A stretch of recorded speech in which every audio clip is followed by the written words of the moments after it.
My name is Mee Song. I'm a social work program coordinator in the multiple myeloma program at Mount Sinai Hospital. Excellent. Thank you for having me. Thank you for joining us.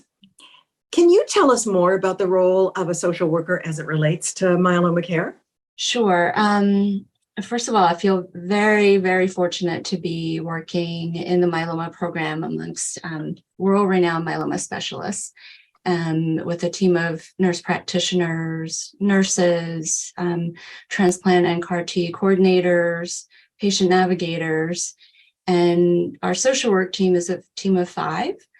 And we can receive referrals from any of these team members at any point in a patient's journey from the moment of diagnosis throughout their treatment trajectory in both the inpatient and the outpatient settings, for emotional needs and support to practical needs.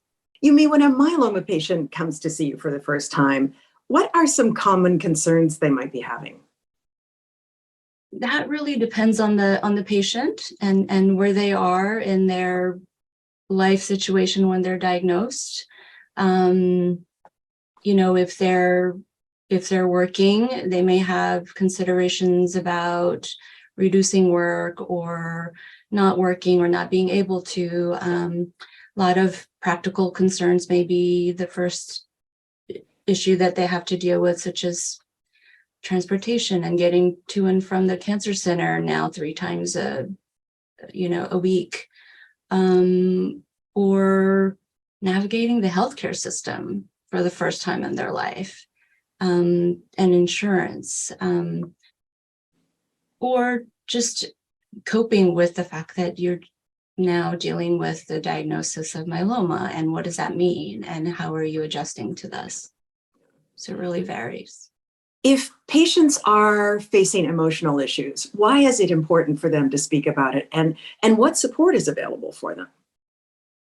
That's a great question that I always like to stress the importance of to the patients and also the caregivers, because they're usually the ones that first notice any changes, maybe in their mood or the emotional state. If you're holding things in, you're feeling like you're alone in this fight, or your fears of what might happen, that can increase your anxiety, may lead to depression. So it's really important to speak about it, ask your care team about it.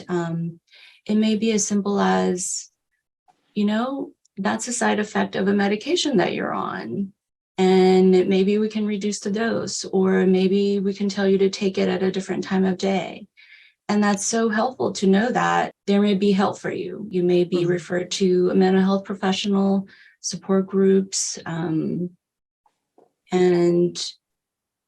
would also improve your relationships within your family, because obviously your emotional state, myeloma is just not impacting you, but all of the loved people around you. That leads us into the next question. Some patients don't have a partner to help them go through this journey with their myeloma. So do you have any suggestions for how myeloma patients can find support, and where? I would say first start with asking your care team, or speaking with an oncology social worker. Support doesn't necessarily mean your partner.